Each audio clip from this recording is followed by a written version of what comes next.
Happy Vinayaka Chavithi.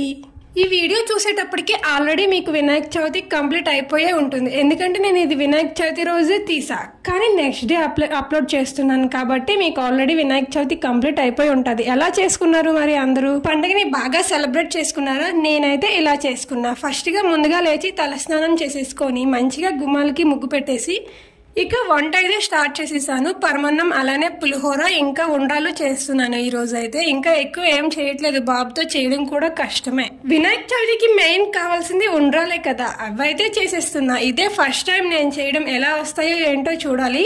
మాకు పెళ్ళై 2 years అయినా మేము చేసుకుంటున్న ఫస్ట్ వినాయక చవితి ఇదే. ఎందుకంటే నేను ఈ 2 years కూడా వినాయక చవితికి అమ్మ వాళ్ళ ఇంటి దగ్గరే ఉన్నా. ఇదే ఫస్ట్ టైం మేమిద్దరం కలిసి ఉండడం.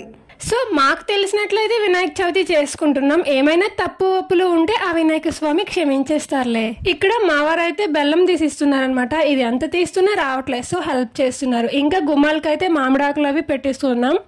ఈ 2 మామిడి కొమ్మలే 20 రూపీస్ అంటండి. ఇక్కడ అలా ఉంది ఇక్కడ పరిస్థితి. ఇక ఉండ్రాలు అయితే చుట్టేస్తున్నాం. ఇద్దరం కూడా టైం అవుతుంది పూజకు కూడా, సో ఇద్దరం కలిపి చుడితే తొందరగా అయిపోతుంది కదా, అలా అని చెప్పి ఇద్దరం చేసేస్తున్నాం. ఇంకా ఇక్కడ ఉండ్రాలు అయితే కంప్లీట్ అయిపోయినట్లే. మా వారికి అయితే వినాయక చవితి అంటే చాలా ఇష్టం, చాలా అంటే చాలా ఇష్టం అంట. చిన్నప్పటి నుంచి వినాయక చవితి అంటే చాలా స్పెషల్ గా ఫీల్ అవుతారంట. నేను పూజ చేస్తా అన్నా సరే నాకు అసలు దగ్గరకు కూడా రానియకుండా అన్ని అతనే చేసుకుంటున్నారు. ఈ వినాయక బొమ్మని చేసింది కూడా అతనే అనమాట. ఈ బొమ్మ చేసేటప్పటికి అతనికి ఒక 4-5 hours పట్టేసింది. అయినా సరే చాలా ఓపికగా చేశారు. ఇక్కడైతే నేను పళ్ళు అవి నీట్ గా సర్దేస్తున్నాను. ఇవి కూడా నాకు ఇవ్వలేదు ఛాన్స్, కానీ నేనే తీసుకున్నా. సో పూజ అయితే మొత్తం రెడీ చేసేస్తున్నాం. ఇక్కడ కథ చదవడానికి బుక్స్ అనమాట మన తెలుగు లాంగ్వేజ్ లో లేవు, అలా అని చెప్పి ఫోన్ లోనే PDF డౌన్లోడ్ చేసుకున్నాం. నేను చేసుకున్న వంటలు అయితే ఇవే, పులిహోర ఇంకా ఉండ్రాలు అలానే పరమన్నం. ఇక అన్ని రెడీ అయిపోయినట్లే. పూజ కథ చదివేస్తే పూజ అయిపోయినట్లే.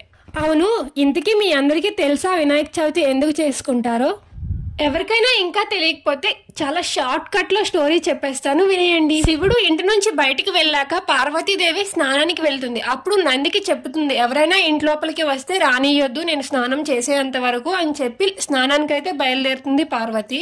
దానితో పార్వతి నంది పైన కోపం అవుతుంది. ఇక్కడ అందరూ శివుని మాట పైనే ఉంటారు తప్ప నా మాట ఎవరూ వినట్లేదని. అప్పుడే పార్వతి నెక్స్ట్ డే ఒక మట్టి బొమ్మతో ఒక బొమ్మని చేస్తుంది, అతనే వినాయకుడు. ఆ మట్టి బొమ్మకి ప్రాణం పోసి ఆ బాలుడిని బయట పెట్టి ఎవరిని లోపలికి రానియొద్దు, నేను స్నానంకి వెళ్తా అని చెప్పి వెళ్తుంది. అప్పుడే శివుడు ఇంట్లోపలికి వస్తుంటే ఆ బాలుడు ద్వారబంధం దగ్గరే అడ్డుకుంటాడంట. దానితో శివుడికి కోపం వచ్చి తన ముండాన్ని తలని వేరు చేసేస్తారంట. అది పార్వతి చూసి చాలా బాధపడుతుంటే అప్పుడే బ్రహ్మదేవుడు అలానే విష్ణు వచ్చి ఏమైనా నువ్వే దీనికి మార్గం చూపాలి అని శివుడి పైన భారం వేసి మళ్ళీ వెళ్ళిపోతారు. అప్పుడు శివుడు ఉత్తర దిక్కుగా పడుకొని ఉన్న ఏనుగు తలకాయను తెచ్చి ఈ బాలుడికి పెట్టి అప్పుడు ప్రాణం పోస్తాడంట. అప్పటి నుంచి ఈ వినాయక చతుర్థి చేసుకుంటారు. నేను చెప్పే స్టోరీ అయితే కరెక్టే, నాకు చెప్పే విధానం రాకపోతే అందరికీ సారీ.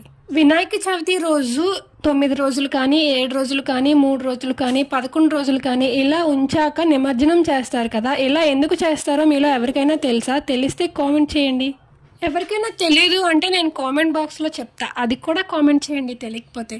నువ్వేమైనా పంతులువా అన్నీ నీకు తెలియడానికి అని అనుకోవచ్చు. అలా ఏం కాదు, నాకు తెలిసింది మీతో షేర్ చేసుకుంటున్నా అంతే. ఎవరైనా వీడియో చూస్తూ లైక్ చేయకపోతే ప్లీజ్ లైక్ చేయండి. అలానే నా ఛానల్ని ప్లీజ్ సబ్స్క్రైబ్ చేసుకోండి. పూజ అయితే కంప్లీట్ అయిపోయింది, కథ చదవడం మొత్తం. ఇప్పుడైతే హారతి ఇస్తున్నా. ఇంకా మీరెలా మీ పూజను చేసుకున్నారో కామెంట్ చేసేయండి. అందరికీ once again happy Vinayaka Chavithi. నేనైతే పూజని ఇలా సింపుల్ గా ఇంట్లో కంప్లీట్ చేసుకున్నా. ఇంకా ఇక్కడ బయట కూడా వినాయకుడు పెట్టాడంట, మేము ఇంకా చూడలేదు. హారతి మాకేనా? మీరు కూడా తీసుకోండి హారతి. పూజ మొత్తం కంప్లీట్ అయ్యాక తలపైన అక్షింతాలు వేసుకోవాలి అంటారు. ఎందుకు వేసుకోవాలో మీకు తెలుసా? తెలిసే ఉంటుంది. వినాయక చవితి రోజున చంద్రుడిని చూడకూడదు. సో ఒకవేళ చూసినా సరే ఏం జరగకూడదు అని చెప్పి ఇలా అక్షింతాలు వేసుకుంటారు.